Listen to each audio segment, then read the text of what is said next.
Gəlin 44-cü misalın izahına baxaq. Bizə belə bir bərabərlik verilibsə, bu bərabərlikdə 3-ün, 4-ün və 5-in əkobunu tapmalıyıq. A-nı, B-ni, C-ni tapmaq üçün. 3-ün, 4-ün, 5-in əkobu bizə 60-ı verir. Deməli, 60-ı 3-ə bölsək, A-nın qiymətini tapırıq 20. B-nin qiymətini necə tapırıq? 60-ı bölürəm 4-ə. B-nin qiyməti bizə verir 15. C-nin qiymətini tapaq. 60-ı bölürəm buradakı 5-ə. Bizə verir 12. Deməli, A-nı tapdıq 20, B-ni tapdıq 15, C-ni də tapdıq 12.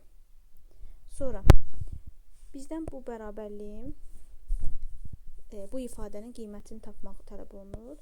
B üzərinə gəlinsin C. B-miz 15, C-miz də 12. 15-in üzərinə 12 gəlsəm, bizə verəcək 27-ni. Məxrəcdə də A minus B. 20-dən də 15 çıxsam, mənə verəcək 5-i. 27-ni də 5-ə bölsəm, bizə verir 5,4. Ona görə də bu misalın doğru variant E variantıdır.